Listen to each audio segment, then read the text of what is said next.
Hi everyone. Good evening. Do I have viewers yet? I'm actually oh, I'm actually getting ready pa lang for my live. So I made sure that I showered na before I talk to you guys. And yes, let me sit in a comfortable position so that I can talk to you properly. So today I actually went to the beach. Pumunta ako sa beach and I'll show you some photos tomorrow. Hold on, don't get lost. Before anything, please share this live and please tell your friends and your family members and everybody else that Isabel who's doing her live kahit hindi pa siya nagsuklay. Kaya I'm so sorry everyone. Oh, and by the way, this is from Lasbel. They gave me a stuffed toy on my birthday. It's bigger than my face. This is from all the Last Bell family. And then I also have from one of my Zach Bell Bunny supporters. Hold on. I'll bring you there. Hold on. I'll show you what I have from the Zach Bells naman. But then this is from Tisai. Like, there you go. It's a rabbit. It's so cute, right? It's a bunny. Wait, let me fix my face. Kasi parang it's so pale, diba? Galing pa lang ako sa shower. Kaya, tingnan nyo, super pale. Kasi I'm normally pale. Kaya let's put some pink here. Para mas maganda siya sa camera. At saka para hindi ako pale tingnan. Yun lang naman. And then, for those asking what I use, here's Revlon. And then, let's put sa lips. And then, hindi pa ako nakapagsuklay. Kaya, baka sabihin nyo na bakit hindi ako nagsuklay.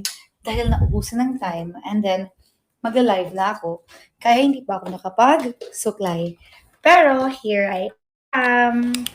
I'm going to comb my hair na po. And then, yun, yung face ko, meron na siya a little bit of, oh! Meron na siya a little bit of pink. Hello, user 63 and the rest. Okay, hello everyone. So, today is a pretty chill day. And I said we can talk about anything under the moon. I want to talk about kahit anong gusto pag-usapan nyo. But then, as you see, that the housemates inside Kuya's house, yung mga teen housemates, they actually have 2 weeks left, di ba? And they're actually looking for their final five na. And then, seven na lang sila ngayon. Then, double na eviction pa sila, di ba? So, ibig sabihin, deserving. Dahil, as you see, I'm sure that the management, the people, nag-screening before ipapasok yung mga housemates sa loob ng bahay ni Kuya, magaling sila at pinili talaga nila yung mga tao na deserving rin makapasok, di ba? So, lahat na sa loob ng bahay ni Kuya, they're really deserving to stay, deserving to win. Kaya it depends lang sa taong bayan who they want. And then, my phone's about to be lowbat, kaya let us pull the charger. And hello to 185 people watching us live in Kumu right now. For those people asking me if I have a guest in my Kumu, kapag may aakyat na housemate or friend ko, then why not? They can actually come up to my live. Pero if they don't, then what can we do?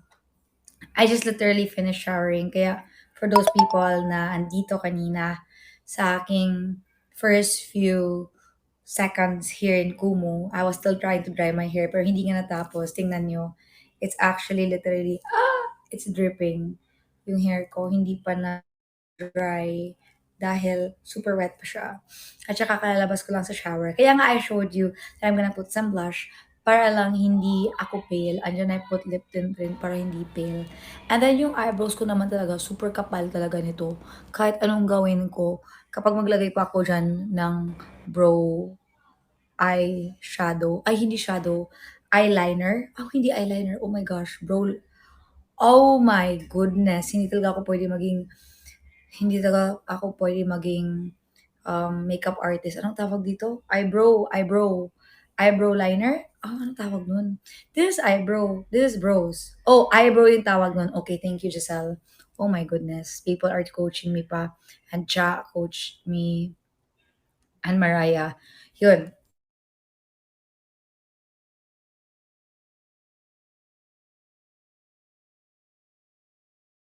sa kanya dito. Kaya yun lang. Pero may kulang naman siya dito sa baba, tingnan mo. Minsan kulang siya dito, pero okay lang, no problem.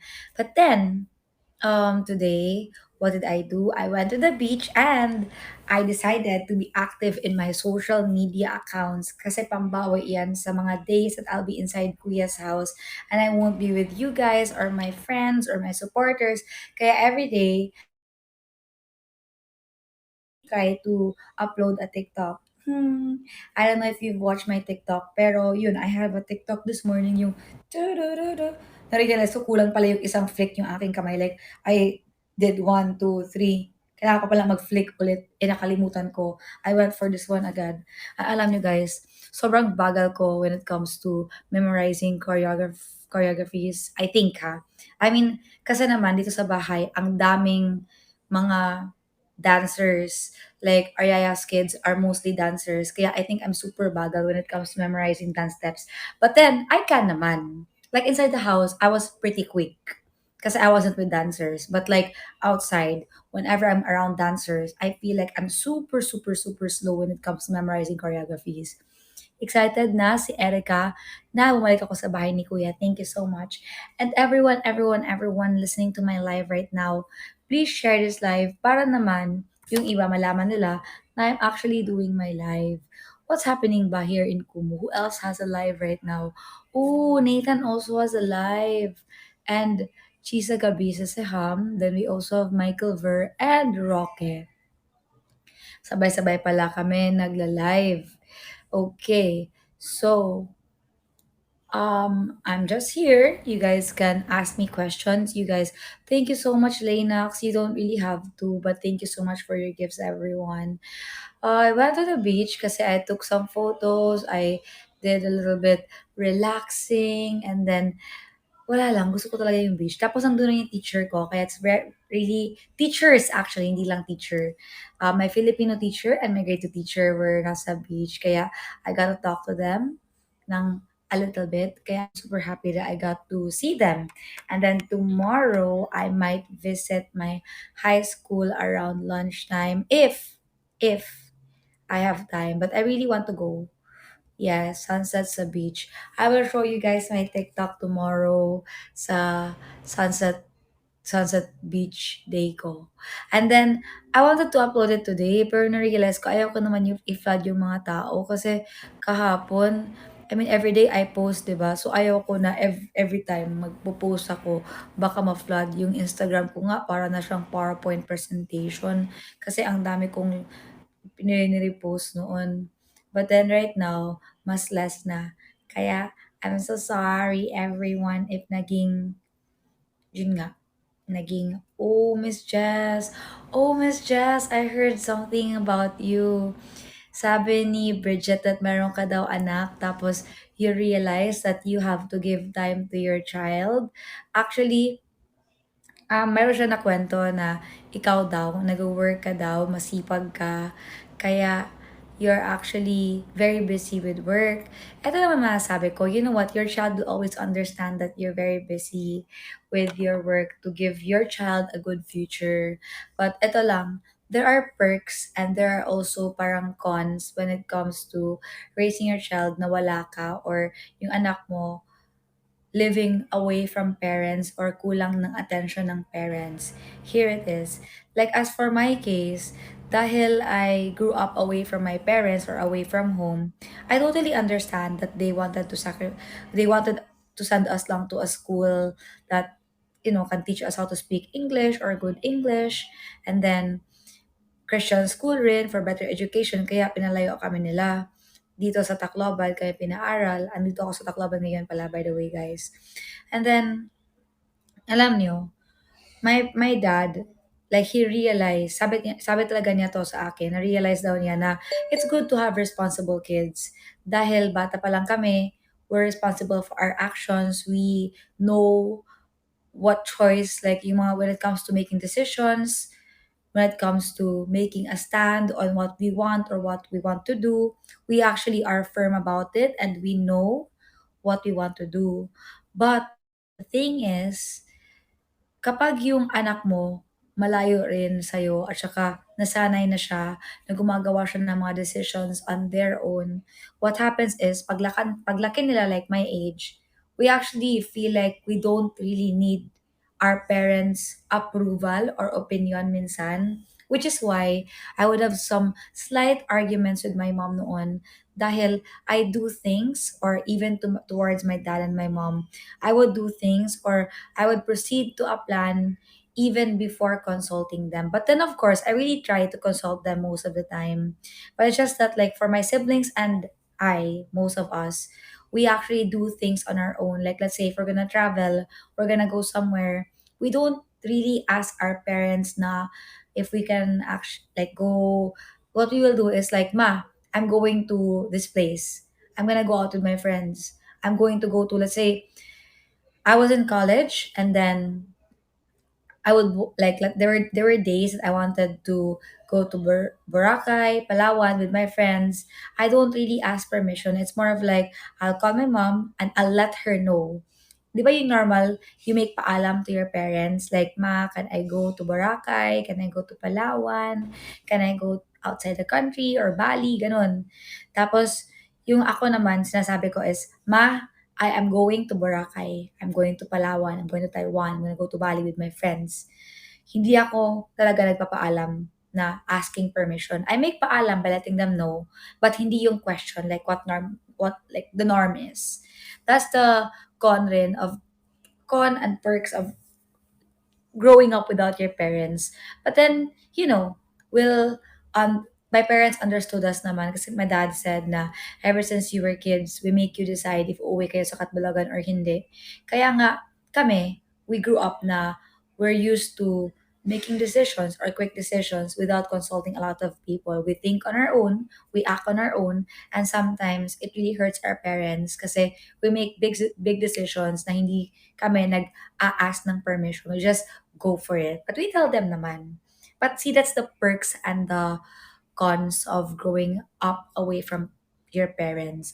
Like me, when I opened my other milk tea shop dito sa Tacloban, actually I franchised for two more. Kasi when I was 22 or 23, I don't remember now how old I was. But then I opened my first milk tea business, my first branch. After 1 year, I decided to open no, same year, we opened another branch in Catbalogan. Then after that, after a year from that, like the first year, di ba, I had two branches. After a year, since there was money from the milk tea shop, I decided to open two more branches. And I actually didn't make paalam to my parents. I just opened it without telling them. Then, nag-open na siya, or about to open, like the things were coming in. I told my parents, by the way, I'm opening a new milk tea shop. And they're like, huh? Hindi nga namin alam. Well, that happens to us kasi we got used na hindi kami nagsasabi sa parents namin yung anong ginagawa namin. But of course, sinabi ko naman sa kanila, hindi lang ako nagpaalam properly na, hey, can I open a milk tea shop? What do you think about this? No. We moved on our own. I went to the mall. Nag-rent lang naman ako ng space sa malls. Dalawang malls yun eh. Kasi I was supposed to have three here in Tacloban yung milk tea shops ko. But because of love, I actually milk tea shops because I wanted to give more time to the person that I love. But yun nga, tangaers when it comes to love. Kaya I will never do that again. Whew. But then yun, Miss Jess, that's the perks of perks and parang yung downside when your kid grows up na walang like walang independent sila. But then, your child will always understand. You have to always explain to them that we're doing all of these things for you. I am working really hard dahil I want to provide you a good future. I want to give you good food, clothes, whatever you want. I want to provide for you. Kaya ginagawa ko ang pagtatrabaho para sa'yo. Na-realize ko pala na my story, kahit hindi man ako talaga tumanas or hindi ako I didn't go through, ano sabihin sa Tagalog? Hindi ko naranasan yung hirap talaga sa buhay. Naranasan ko naman yung longing for family and my parents. But I totally, completely understand the reason why my parents sent us away for better education. They wanted us lang to have more knowledge, to meet friends, and I'm really, really grateful for that. Like what I said inside Kuya's house, if I can go back in time and rewind things, redo things, I would still choose to study away from home, away from my parents, because it is a big part that changed me forever, or parang mas na-value ko yung quality time. I realize how important family is, and how you should spend time and give time for your family members. So Louis Boy, thank you so much, 1214. And then let's talk about a topic interesting. What do you guys want to talk about? You guys want to talk about time management, about faithfulness, about loyalty, love life, about goals, about school, about what do you want to talk about? Story about what? Jealousy daw, sabi ni Zach Belbonis. Jealousy. Here. You know what?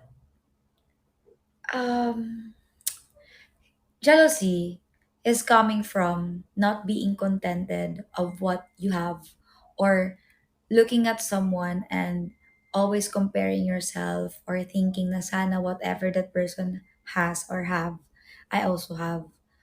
What's important is you have to remember that you are not the smartest, but not the dumbest, not the prettiest, but not the ugliest, not the tallest, but not the shortest, not the poorest, not the richest, not the best in math, science, or whatever, but not also the worst in it, not the best speaker, but not the worst.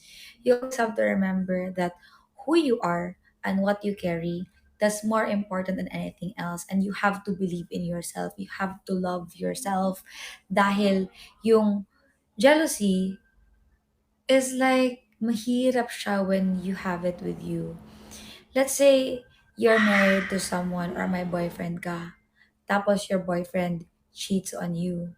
Or yeah, kapag mag-cheat yung boyfriend mo, of course, you'll get jealous na sa tao na pinupursu ng boyfriend mo. Pero you know what? Think about it in a better or different perspective.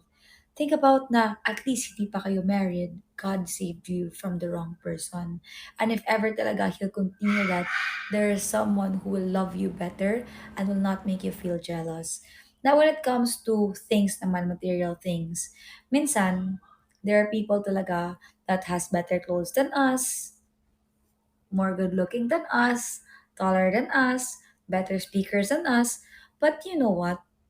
Like what I said, you are special yourself. And you don't have to be the best in everything. And honestly, clothes, yeah, it's nice to have lots of clothes. But will it really change you?